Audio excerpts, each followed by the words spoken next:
અમેરિકાના રાષ્ટ્રપતિ બન્યા ત્યારથી ડોનાલ્ડ ટ્રમ્પ ગેરકાયદેસર ઇમિગ્રન્ટ્સ પ્રત્યે કડક રહ્યા છે. ભારત સહિત ઘણા દેશોમાંથી ગેરકાયદેસર ઇમિગ્રન્ટ્સને તેમના દેશોમાં પાછા મોકલવામાં આવ્યા છે. ટ્રમ્પે અમેરિકામાં ગેરકાયદેસર રીતે રહેતા ભારતીય ઇમિગ્રન્ટ્સને લઈને 3 વિમાનો ભારત મોકલ્યા છે.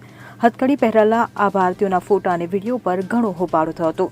મળતી માહિતી મુજબ વ્હાઇટ હાઉસે ગેરકાયદેસર ઇમિગ્રન્ટ્સને હથકડી પહેરાવતો એક નવો વિડીયો પોસ્ટ કર્યો છે. વ્હાઇટ હાઉસના સત્તાવાર પેજ પર પોસ્ટ કરાયેલા 41 સેકન્ડના વિડીયોમાં જોઈ શકાય છે કે ઇમિગ્રન્ટ્સને દેશ નિકાલ કરવાની તૈયારી કરવામાં આવી રહી છે.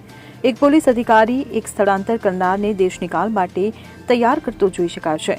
વિડીયોમાં અધિકારી સ્થળાંતર કરનાર વ્યક્તિને હથકડી પહેરાવતા જોઈ શકાય છે. એરપોર્ટ પર હથકડી અને સાંકળો રાખવામાં આવી છે. ઉલ્લેખનીય છે કે ગેરકાયદેસર ભારતીય ઇમિગ્રન્ટ્સને લઈને અમેરિકાનું પહેલું લશ્કરી વિમાન 5 ફેબ્રુઆરીએ ભારત પહોંચ્યું હતું.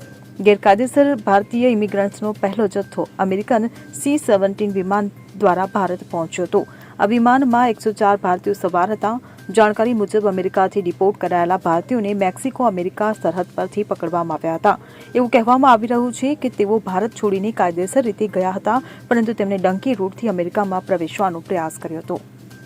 Bureau report CN24 news. હવે જુઓ દેશ દુનિયાની તમામ ખબરો તમારી આંગળીના ટેરવે. ઉઠાવો મોબાઈલ અને Google Play Store પરથી ડાઉનલોડ કરો અમારી CN24 ન્યૂઝ મોબાઈલ એપ.